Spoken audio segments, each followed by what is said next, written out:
Greetings, my name is BlazeLeeDragon, and I've had a very interesting conversation on Facebook and YouTube recently about magic. Now, the two parts of this conversation, because there were separate conversations with separate people, the first one had to do with magic as far as, is it real? Is it just in your head?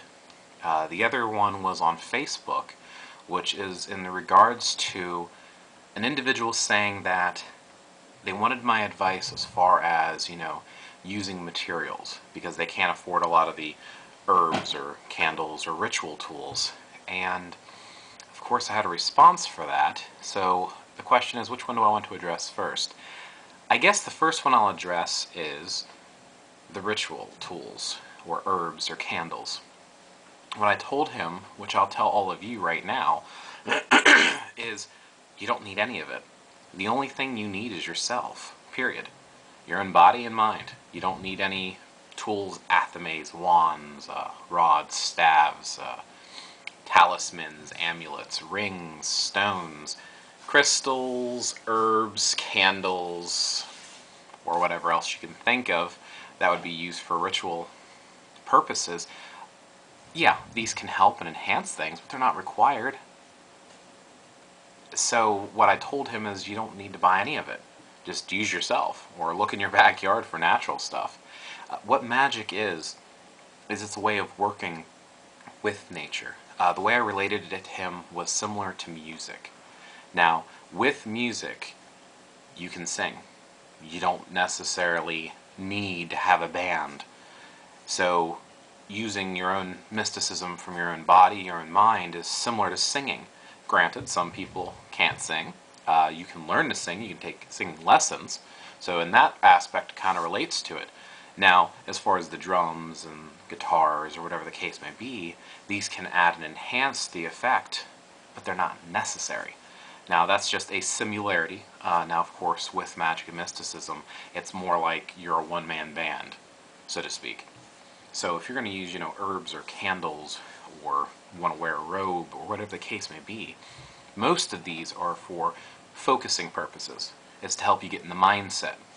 Other ones have vibrations that assist and aid the magic. So, using a particular color for a candle, using a candle versus using, water, or burying it in the earth, or casting it into the wind.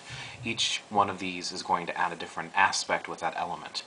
Each of the herbs vibrate at different frequencies. Stones, if you want to think about it from a scientific point of view, they have different molecular density.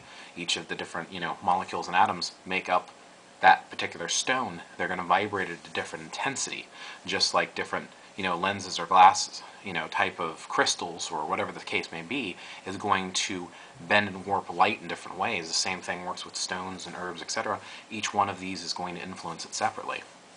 So, yes, you can use tools and all that. I don't like these books that say you have to have this for this spell, you have to have that. First and foremost, follow your instincts, okay? Observe, Just because it says something in a book, don't do it because it says it. Adjust it to yourself. It doesn't have to be exactly how the book is. That's what someone else wrote. Someone else did intuitively or instinctually. So, use your own instincts, your own intuition. Connect with the divine, your inner self. So that's one aspect of, the one conversation that I wanted to discuss. The other one is magic real? Yes and no. Is it all in your head? Absolutely. So is everything. The way that you perceive the world, everything that you do on a daily basis. We live our lives based upon, words and rules and regulations. This is all in your head. I'm making noise right now. This is not talking, these are not words. We turn them into words and into coherent thought, or at least the best that we can. But I'm just making noise. It's like if I, spoke a different language. Ik elska shik, tik, whatever the case may be. It's words. Now, granted, those of you who speak Icelandic or Mandarin and understood what I said, but not everyone does. The point being is, everything is all based upon perception. Everything that we do, whether or not something is harmful, whether or not we like something, it's all in our head. Everything. So magic is as real as anything else that you have preconceived notions about. So, how do you know it's real? is another thing that this person said to me. How do you know anything is real? How do you know the computer in front of you is real? How do you know what I'm saying? The voice, the volume. How do you know it's real, not a figment of your imagination? You don't. You are believing it is real because of sensations and input that you get from your five senses. Well, you have heard the term many times, sixth sense. And this applies with magic. However, magic can also be felt with other senses as well, such as your sense of touch. What magic is subtle vibrations that interact with the natural world. It's a natural flow of things. People use it every day.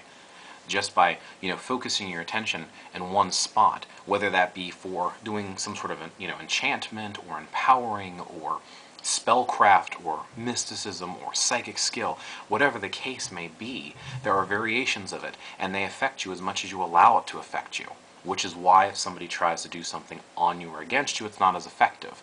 If you try to do something on or against someone else, it's not as effective. Doing it on yourself is the most effective way to use magic, because there's nothing to hinder it necessarily other than your own mind.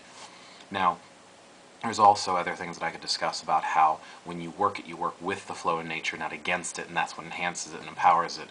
But my point is, yes, magic is a figment of your imagination. Everything in life is a figment of your imagination. Everything.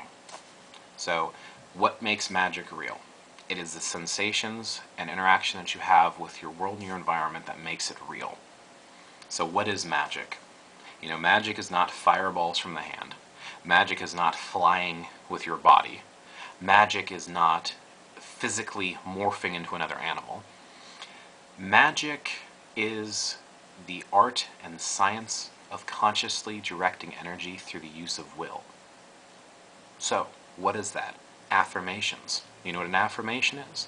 An affirmation is where you repeat a positive statement over and over again, maybe before bed or when waking up in the morning, to help to bring upon those positive energies.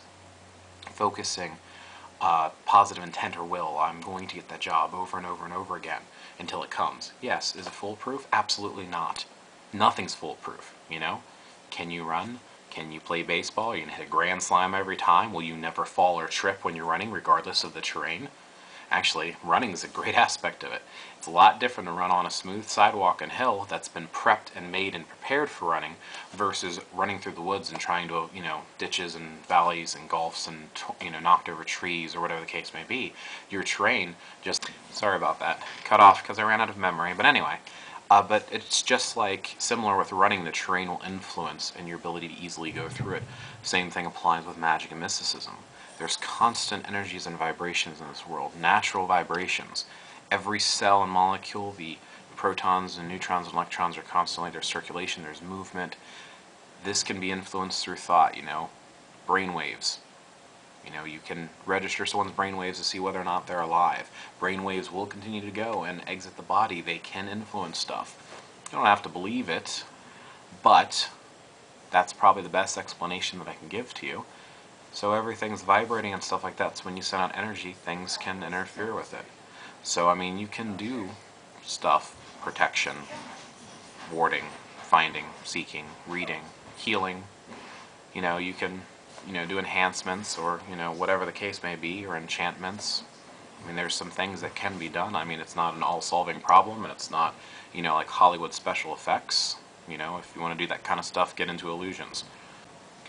But hopefully that at least gives you a basic idea and concept of what it is and how it relates as far as being all in your head and what you actually need for it. I can go into some more detail later, but this will at least give you a basic idea to just clarify these conversations I had. So hopefully you enjoyed. Blessings. My name is BlazeLeeDragon.